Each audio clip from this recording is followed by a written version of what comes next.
दोस्तों, इस दुनिया में तमाम ऐसे लोग हैं, तमाम ऐसे इंसान हैं जिनकी परिस्थितियां आपसे और हमसे बहुत ही बुरी हैं। तमाम ऐसे लोग हैं जो शारीरिक रूप से अपूर्ण हैं।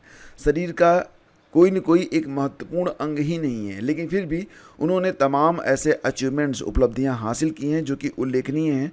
और इतिहास में भी उन्होंने अपना नाम बिल्कुल फिक्स कर लिया है कि इतिहास उन्हें याद रखेगा।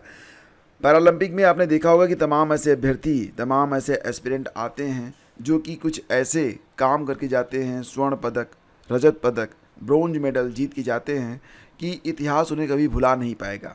आप तो एक परफेक्ट, आप तो एक पूर्ण मानव हैं। ईश्वर ने आपको सब कुछ दिया है, प्रभु ने तुमको कर दान दिया, सब वांछित वस्तु विधान किया, फिर प्राप्त करो उनको न अहो, तो है यह किसका दोष कहो। तो देखो, कभी कभी होता है ना कि हम परिस्थितियों को दोष देते हैं और स्थितियों को दोष देते हैं, अपने आसपास के वातावरण को दोष देते हैं। अच्छी बात है, लेकिन फ्रेंड्स, यहाँ पर जिन्हें आगे बढ़ना है ना, वो दूसरों के ऊपर नहीं, अपने ऊपर निर्भर करते हैं। स्थितियाँ, परिस्थितियाँ, ये सारी चीज़ें अलग बात हैं, लेकिन अपने लिए अगर आपको कुछ करना ही है तो जो क्रिएशन है वो खुद करना पड़ेगा। यानी कि जो कुछ प्राप्त करना है उसके लिए प्रयास आपको स्वयं करना पड़ेगा। अगर आपके पास अपॉर्चुनिटीज़ नहीं है तो उनको उत्पन्न करना पड़ेगा। पूरा का पूरा जो खेल है वो डिमांड और सप्लाई का है। आपने देखा होगा कि आप जहाँ भी रहते हो वहाँ पर तमाम ऐसी चीज़ें हैं जो कि डिमांड तो है लेकिन उसकी सप्लाई नहीं हो पा रही है। बस आपको यहीं पर समझना है कि डिमांड क्या है और सप्लाई किस चीज़ की यहाँ पर ज़्यादा है। बस आप उसी पर काम करिए, निश्चित रूप से आप सफल होंगे। आपके पास सब कुछ होगा जो कि आप चाहते हैं। विचार ज़रूर करिएगा। देखो फ्रेंड्स, बात करें उत्तर प्रदेश के बारे में तो शिक्षक भर्ती के आने की संभावना इस साल प्राइमरी में तो न के बराबर है। बाकी टीजीटी पीजीटी में जो शिक्षक भर्ती आने की बात चल रही है, असिस्टेंट प्रोफेसर के बारे में जो बात चल रही है, तो शिक्षा सेवा आयोग का गठन हो जाएगा, उसके बाद ये वैकेंसीज आएंगी। लेकिन प्राइमरी में फ़िलहाल तो संकेत यही मिल रहे हैं कि अभी सरकार शिक्षक भर्ती करने के मूड में नहीं है। और यहाँ पर बेसिक शिक्षा मंत्री ने भी यही जो संकेत दिए हैं कि अभी जब डिमांड शुरू होगी तब इसके बाद इस पर काम किया जाएगा।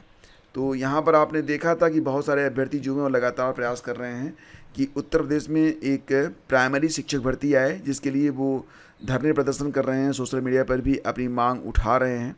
लेकिन हाल ही में जब विधानसभा में एक सत्र के दौरान एक प्रश्न के उत्तर में बेसिक शिक्षा राज्य मंत्री ने कहा था कि छात्र शिक्षक अनुपात मानक के अनुसार पूर्ण है, तो इसके बाद हालांकि प्रतियोगी छात्र ने इसे गलत बताया है। जो प्रतियोगी छात्र हैं वो गलत बताकर कह रहे हैं कि वैकेंसीज हैं और अगर सरकार चाहे तो भर्ती कर सकती है। लेकिन फ़िलहाल इन सारी चीज़ों के बाद एक बात निकल के सामने आती है कि यहाँ पर जो रेशियो बताया गया वो उसमें ये कहा गया कि हमारे पास जो अध्यापक हैं और जो शिक्षा मित्र हैं उन दोनों को जोड़ के देखा जाए तो छात्र शिक्षक अनुपात जो है वो 22:1 है, जो कि मानक के अनुसार पूरा है। इसके अलावा रिक्त पदों के लिए टीटी उत्तीर्ण अभ्यर्थियों के लिए विज्ञापन जारी करने पर विचार करने के प्रश्न के जवाब में कहा गया था कि आवश्यकता के अनुसार समय समय पर भर्ती की जाती है। तो यहाँ पर ये नहीं बताया गया कि समय अभी है या नहीं है, लेकिन ये बात तो कह दिया गया है कि यहाँ पर अभी आवश्यकता नहीं है। तो आवश्यकता के अनुसार समय समय पर भर्ती की जाती है। वर्तमान समय में जो छात्र शिक्षक अनुपात है 22:1 का है, जो कि मानक के अनुसार पूर्ण है। यानी कि इस समय शिक्षक भर्ती की आवश्यकता नहीं है। और इसीलिए मैं कह रहा हूँ कि उत्तर प्रदेश में फ़िलहाल तो जो सत्र चल रहा है इसमें नई शिक्षक भर्ती के आने की संभावना नहीं है। हाँ, अभ्यर्थी जो है वो केवीएस में, एनवीएस में और जो ईएमआरएस है वहाँ पर, साथ ही साथ बिहार में जो शिक्षक भर्तियाँ चल रही हैं उसमें पार्टिसिपेट करके शिक्षक बन सकते हैं। ऐसा नहीं कि अवसर आपके पास नहीं है। यूपी में अगर पीआरटी में वैकेंसी नहीं आ रही है तो आप आसपास के प्रदेशों में देख सकते हैं और उसमें थोड़ी सी मेहनत करके चयनित भी हो सकते हैं। तमाम लोग ऐसे हैं जो कि यूपी में चयनित नहीं हुए लेकिन अब बिहार में जाके वो शिक्षक बन चुके हैं और एक गवर्नमेंट टीचर का लाभ उठा रहे हैं।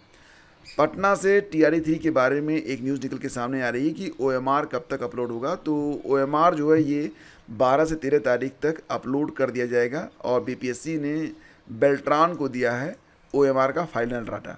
तो OMR अपलोड करने के बारे में जो प्रक्रिया है ये बेल्ट्रान को दे दिया गया है और 1 से 12वीं तक के जो OMR हैं वो एक साथ वेबसाइट पर अपलोड किए जाएंगे। बहुत जल्दी आपको OMR देखने को मिलेगा। कुल 6 लाख अभ्यर्थियों का एक साथ OMR जो है वो अपलोड कर दिया जाएगा। ये OMR आप 12 या 13 तारीख तक देख पाएंगे और इसकी जिम्मेदारी जो है वो बेल्ट्रान को सौंप दी गई है। दोस्तों बात करते हैं नगर पंचायतों में पहली बार भर्ती होंगे इंजीनियर। तो सुनियोजित विकास कार्य के लिए राज्य सरकार का एक नया फैसला आया है। सरकार ने ये कहा है कि अधीनस्थ सेवा चयन आयोग के द्वारा प्रदेश में जो इंजीनियर हैं और जूनियर इंजीनियर हैं उनकी भर्ती करवाई जाएगी। तो प्रदेश के सभी नगर पंचायतों में सहायक अभियंता के साथ अवर अभियंता रखे जाएंगे। सहायक अभियंताओं को नगर निगमों और नगर पालिका परिषदों से स्थानांतरित करके भी भेजा जाएगा।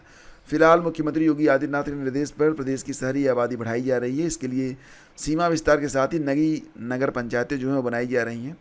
इन नगर पंचायतों में केंद्र और राज्य सरकार के सहयोग से अरबों रुपए का काम कराया जा रहा है।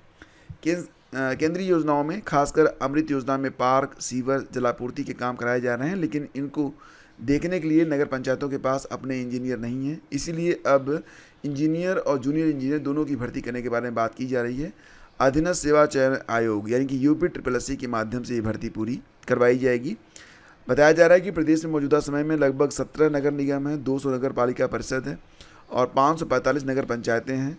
आकलन कराया जा रहा है कि कहाँ कितने और अभियंताओं की ज़रूरत पड़ेगी। तो अब नगर पंचायतों में भी इंजीनियरों की भर्ती होने वाली है और ये भर्ती UPSSC के माध्यम से करवाई जाएगी।